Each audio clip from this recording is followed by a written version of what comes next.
بسم الله الرحمن الرحيم. ألف لام را، كتاب أحكمت آياته ثم فصلت من لدن حكيم خبير. ألا تعبدوا إلا الله إنني لكم منه نذير وبشير. وأن استغفروا ربكم ثم توبوا إليه يمتعكم متاعا حسنا إلى أجل مسمى ويؤت كل ذي فضل فضله، وإن تولوا فإني أخاف عليكم عذاب يوم كبير. إلى الله مرجعكم وهو على كل شيء قدير. ألا إنهم يثنون صدورهم ليستخفوا منه، ألا حين يستغشون ثيابهم يعلم ما يسرون وما يعلنون، إنه عليم بذات الصدور. وما من دابة في الأرض إلا على الله رزقها ويعلم مستقرها ومستودعها، كل في كتاب مبين. وهو الذي خلق السماوات والأرض في 6 أيام وكان عرشه على الماء ليبلوكم أيكم أحسن عملا. ولئن قلت إنكم مبعوثون من بعد الموت ليقولن الذين كفروا إن هذا إلا سحر مبين. ولئن أخرنا عنهم العذاب إلى أمة معدودة ليقولن ما يحبسه، ألا يوم يأتيهم ليس مصروفا عنهم وحاق بهم ما كانوا به يستهزئون. ولئن أذقنا الإنسان منا رحمة ثم نزعناها منه إنه ليئوس كفور. ولئن أذقناه نعماء بعد ضراء مسته ليقولن ذهب السيئات عني إنه لفرح فخور. إلا الذين صبروا وعملوا الصالحات أولئك لهم مغفرة وأجر كبير. فلعلك تارك بعض ما يوحى إليك وضائق به صدرك أن يقولوا لولا أنزل عليه كنز أو جاء معه ملك، إنما أنت نذير والله على كل شيء وكيل. أم يقولون افتراه قل فأتوا ب10 سور مثله مفتريات وادعوا من استطعتم من دون الله إن كنتم صادقين فإن لم يستجيبوا لكم فاعلموا أنما أنزل بعلم الله وأن لا إله إلا هو فهل أنتم مسلمون من كان يريد الحياة الدنيا وزينتها نوف إليهم أعمالهم فيها وهم فيها لا يبخسون أولئك الذين ليس لهم في الآخرة إلا النار وحبط ما صنعوا فيها وباطل ما كانوا يعملون أفمن كان على بينة من ربه ويتلوه شاهد منه ومن قبله كتاب موسى إماما ورحمة أولئك يؤمنون به ومن يكفر به من الأحزاب فالنار موعده فلا تك في مرية منه إنه الحق من ربك ولكن أكثر الناس لا يؤمنون ومن أظلم ممن افترى على الله كذبا أولئك يعرضون على ربهم ويقول الأشهاد هؤلاء الذين كذبوا على ربهم ألا لعنة الله على الظالمين الذين يصدون عن سبيل الله ويبغونها عوجا وهم بالآخرة هم كافرون أولئك لم يكونوا معجزين في الأرض وما كان لهم من دون الله من أولياء يضاعف لهم العذاب ما كانوا يستطيعون السمع وما كانوا يبصرون أولئك الذين خسروا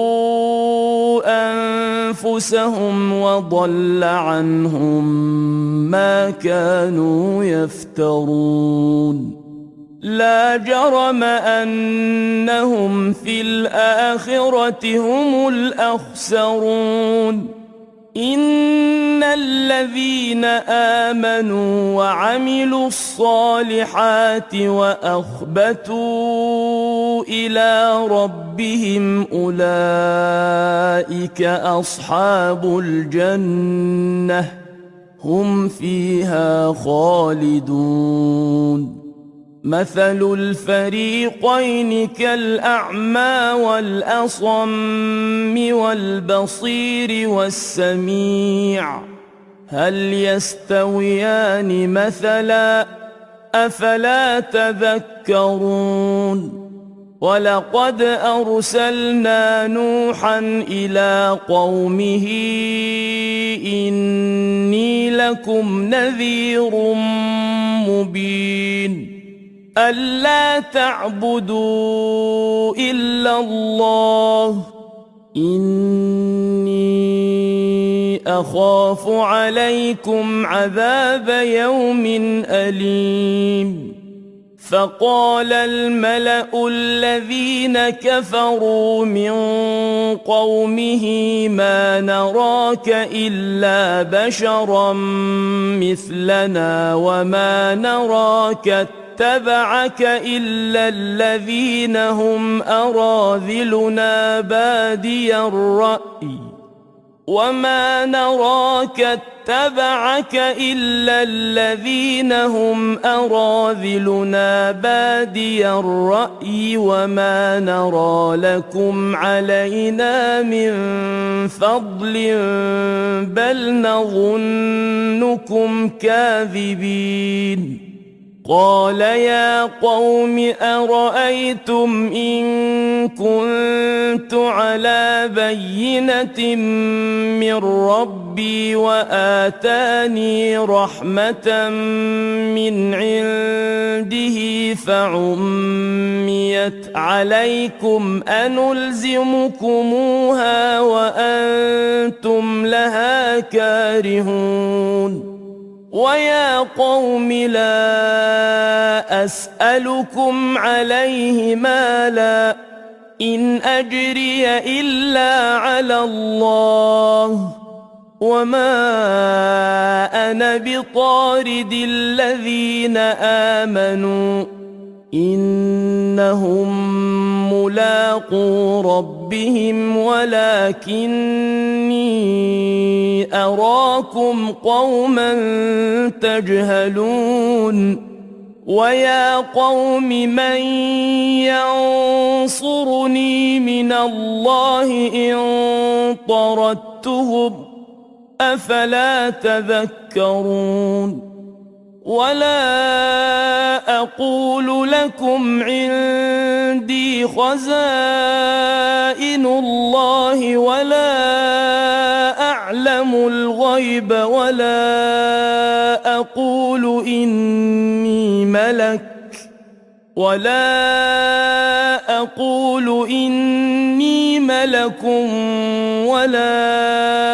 أقول للذين تزدري أعينكم لن يؤتيهم الله خيرا الله أعلم بما في أنفسهم إني إذا لمن الظالمين قالوا يا نوح قد جادلتنا فأكثرت جدالنا فأتنا بما تعدنا إن كنت من الصادقين قال إنما يأتيكم به الله إن شاء وما أنتم بمعجزين ولا ينفعكم نصحي إن أردت أن أنصح لكم إن كان الله يريد أن يغويكم هو ربكم وإليه ترجعون أم يقولون افتراه قل إن افتريته فعلي إجرامي وأنا بريء مما تجرمون وأوحي إلى نوح أنه لن يؤمن من قومك إلا من قد آمن فلا تبتئس بما كانوا يفعلون واصنع الفلك بأعيننا ووحينا ولا تخاطبني في الذين ظلموا إنهم مغرقون ويصنع الفلك وكلما مر عليه ملأ من قومه سخروا منه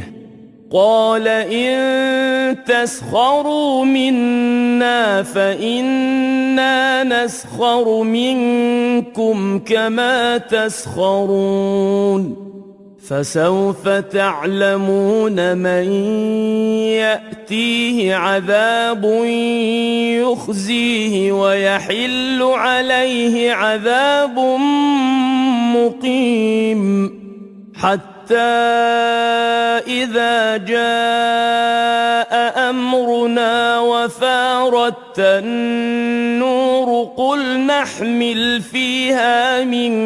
كل زوجين اثنين وأهلك إلا من سبق عليه القول وما آمن معه إلا قليل وقال اركبوا فيها بسم الله مجريها ومرساها إن ربي لغفور رحيم وهي تجري بهم في موج كالجبال ونادى نوح ابنه وكان في معزل يا بني اركب معنا ولا تكن مع الكافرين قال سآوي إلى جبل يعصمني من الماء قال لا عاصم اليوم من أمر الله إلا من رحم وحال بينهما الموج فكان من المغرقين وقيل يا أرض ابلعي ماءك ويا سماء أقلعي وغيض الماء وقضي الأمر واستوت على الجودي وقيل بعدا للقوم الظالمين ونادى نوح ربه فقال رب إن ابني من أهلي وإن وعدك الحق وأنت أحكم الحاكمين قال يا نوح إنه ليس من أهلك إنه عمل غير صالح فلا تسألني ما ليس لك به علم إني أعظك أن تكون من الجاهلين قال رب إني أعوذ بك أن أسألك ما ليس لي به علم وإلا تغفر لي وترحمني أكن من الخاسرين قيل يا نوح اهبط بسلام منا وبركات عليك وعلى ممن معك وأمم سنمتعهم ثم يمسهم منا عذاب أليم تلك من أنباء الغيب نوحيها إليك ما كنت تعلمها أنت ولا قومك من قبل هذا فاصبر إن العاقبة للمتقين وإلى عاد أخاهم هودا قال يا قوم اعبدوا الله ما لكم من إله غيره إن أنتم إلا مفترون يا قوم لا أسألكم عليه أجرا إن أجري إلا على الذي فطرني أفلا تعقلون ويا قوم استغفروا ربكم ثم توبوا إليه يرسل السماء عليكم مدرارا ويزدكم قوة إلى قوتكم ولا تتولوا مجرمين قالوا يا هود ما جئتنا ببينة وما نحن بتاركي آلهتنا عن قولك وما نحن لك بمؤمنين إن نقول إلا اعتراك بعض آلهتنا بسوء قال إني أشهد الله واشهدوا أني بريء مما تشركون من دونه فكيدوني جميعا ثم لا تنظرون إني توكلت على الله ربي وربكم ما من دابة إلا هو آخذ بناصيتها إن ربي على صراط مستقيم فإن تولوا فقد أبلغتكم ما أرسلت به إليكم ويستخلف ربي قوما غيركم ولا تضرونه شيئا إن ربي على كل شيء حفيظ ولما جاء أمرنا نجينا هودا والذين آمنوا معه برحمة منا ونجيناهم من عذاب غليظ وتلك عاد جحدوا بآيات ربهم وعصوا رسله واتبعوا أمر كل جبار عنيد وأتبعوا في هذه الدنيا لعنة ويوم القيامة ألا إن عادا كفروا ربهم ألا بعدا لعاد قوم هود وإلى ثمود أخاهم صالحا قال يا قوم اعبدوا الله ما لكم من إله غيره هو أنشأكم من الأرض واستعمركم فيها فاستغفروه ثم توبوا إليه إن ربي قريب مجيب قالوا يا صالح قد كنت فينا مرجوا قبل هذا أتنهانا أن نعبد ما يعبد آباؤنا وإننا لفي شك مما تدعونا إليه مريب قال يا قوم أرأيتم إن كنت على بينة من ربي وآتاني منه رحمة فمن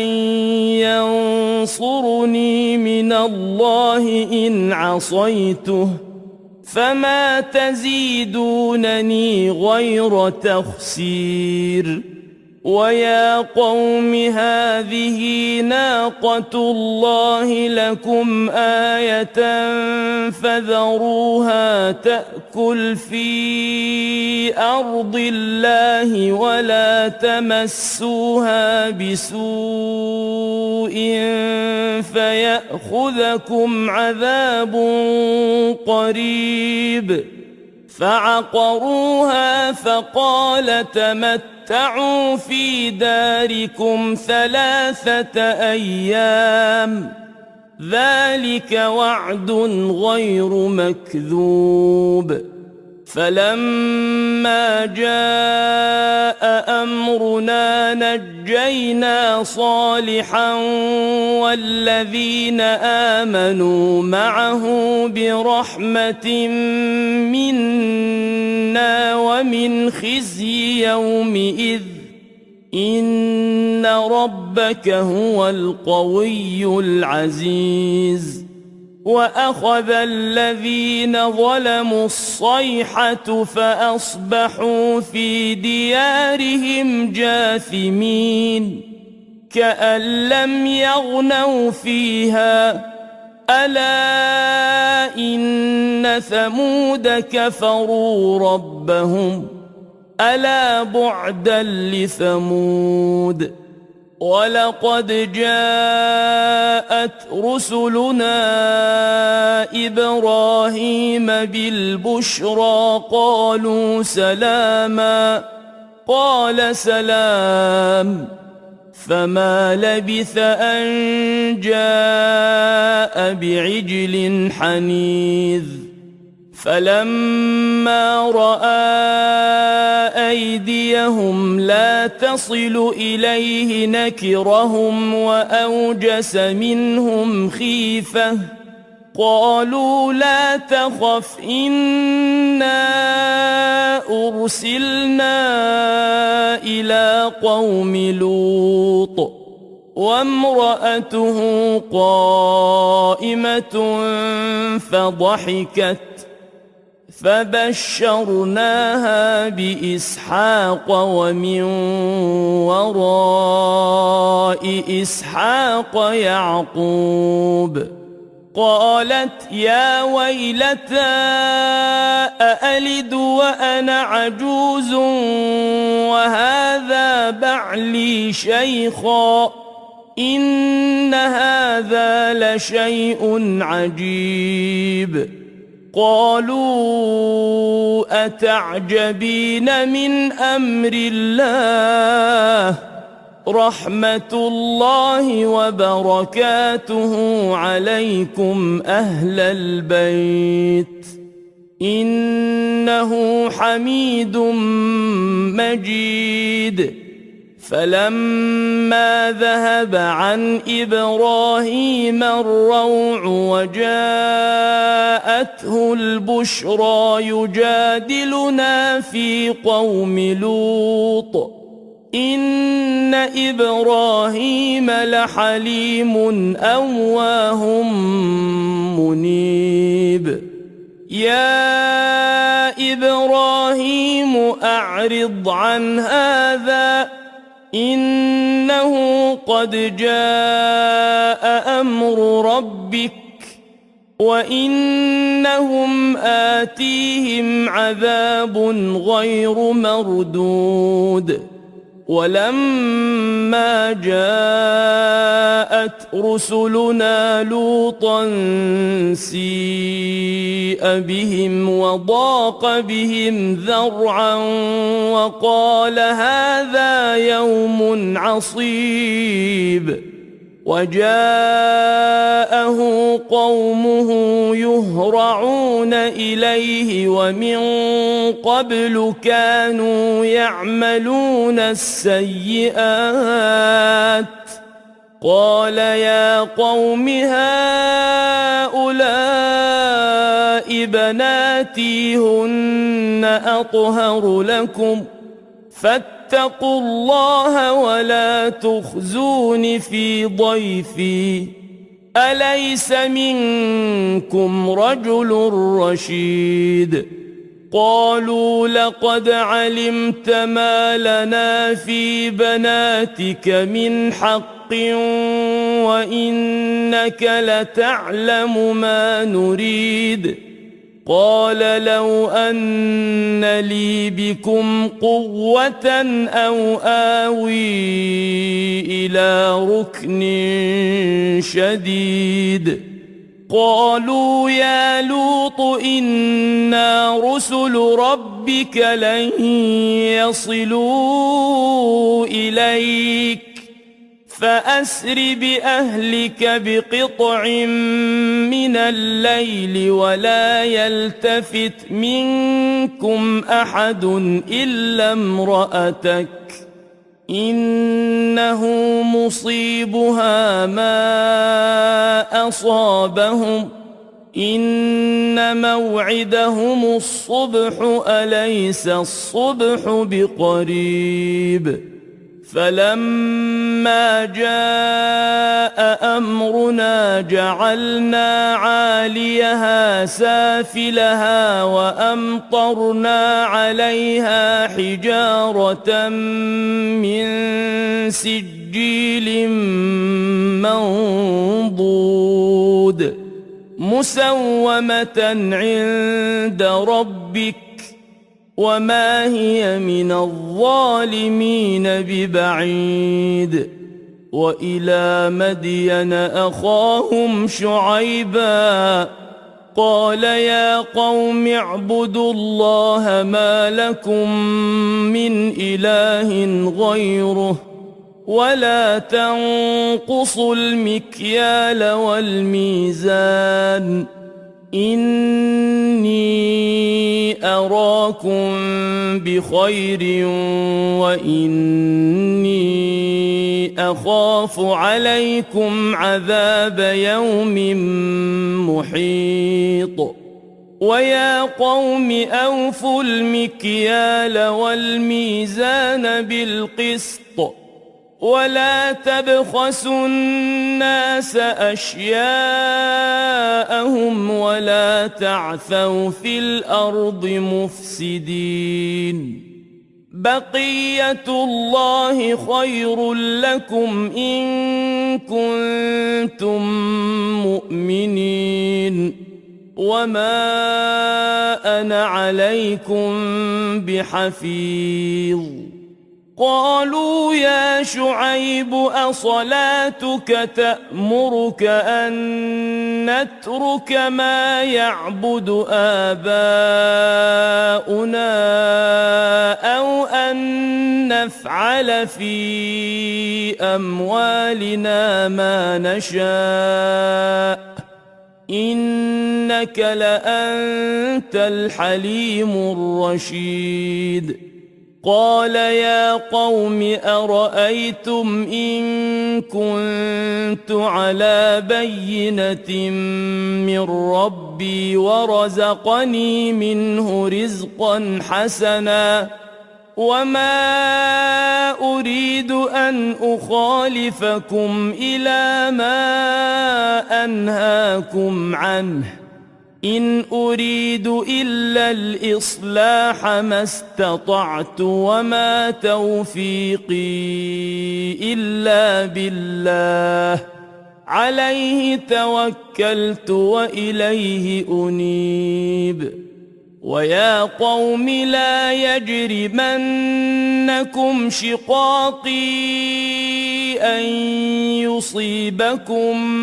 مثل ما أصاب قوم نوح أو قوم هود أو قوم صالح وما قوم لوط منكم ببعيد واستغفروا ربكم ثم توبوا إليه إن ربي رحيم ودود قالوا يا شعيب ما نفقه كثيرا مما تقول وإنا لنراك فينا ضعيفا ولولا رهطك لرجمناك وما أنت علينا بعزيز قال يا قوم أرهطي أعز عليكم من الله واتخذتموه وراءكم ظهريا إن ربي بما تعملون محيط ويا قوم اعملوا على مكانتكم إني عامل سوف تعلمون من يأتيه عذاب يخزيه ومن هو كاذب وارتقبوا إني معكم رقيب ولما جاء أمرنا نجينا شعيبا والذين آمنوا معه برحمة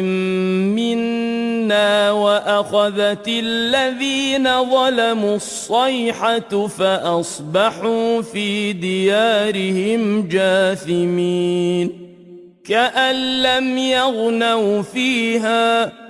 ألا بعدا لمدين كما بعدت ثمود ولقد أرسلنا موسى بآياتنا وسلطان مبين إلى فرعون وملئه فاتبعوا أمر فرعون وما أمر فرعون برشيد يقدم قومه يوم القيامة فأوردهم النار وبئس الورد المورود وأتبعوا في هذه لعنة ويوم القيامة بئس الرفد المرفود ذلك من أنباء القرى نقصه عليك منها قائم وحصيد وما ظلمناهم ولكن ظلموا أنفسهم فما أغنت عنهم آلهتهم التي يدعون من دون الله من شيء لما جاء أمر ربك وما زادوهم غير تتبيب وكذلك أخذ ربك إذا أخذ القرى وهي ظالمة إن أخذه أليم شديد إن في ذلك لآية لمن خاف عذاب الآخرة ذلك يوم مجموع له الناس وذلك يوم مشهود وما نؤخره إلا لأجل معدود يوم يأتي لا تكلم نفس إلا بإذنه فمنهم شقي وسعيد فأما الذين شقوا ففي النار لهم فيها زفير وشهيق خالدين فيها ما دامت السماوات والأرض إلا ما شاء ربك إن ربك فعال لما يريد وأما الذين سعدوا ففي الجنة خالدين فيها ما دامت السماوات والأرض إلا ما شاء ربك عطاء غير مجذوذ فلا تك في مرية مما يعبد هؤلاء ما يعبدون إلا كما يعبد آباؤهم من قبل وإنا لموفوهم نصيبهم غير منقوص ولقد آتينا موسى الكتاب فاختلف فيه ولولا كلمة سبقت من ربك لقضي بينهم وإنهم لفي شك منه مريب وإن كلا لما ليوفينهم ربك أعمالهم إنه بما يعملون خبير فاستقم كما أمرت ومن تاب معك ولا تطغوا إنه بما تعملون بصير ولا تركنوا إلى الذين ظلموا فتمسكم النار وما لكم من دون الله من أولياء ثم لا تنصرون وأقم الصلاة طرفي النهار وزلفا من الليل إن الحسنات يذهبن السيئات ذلك ذكرى للذاكرين واصبر فإن الله لا يضيع أجر المحسنين فلولا كان من القرون من قبلكم أولو بقية ينهون عن الفساد في الأرض إلا قليلا ممن أنجينا منهم واتبع الذين ظلموا ما أترفوا فيه وكانوا مجرمين وما كان ربك ليهلك القرى بظلم وأهلها مصلحون ولو شاء ربك لجعل الناس أمة واحدة ولا يزالون مختلفين إلا من رحم ربك ولذلك خلقهم وتمت كلمة ربك لأملأن جهنم من الجنة والناس أجمعين وكلا نقص عليك من أنباء الرسل ما نثبت به فؤادك وجاءك في هذه الحق وموعظة وذكرى للمؤمنين وقل للذين لا يؤمنون اعملوا على مكانتكم إنا عاملون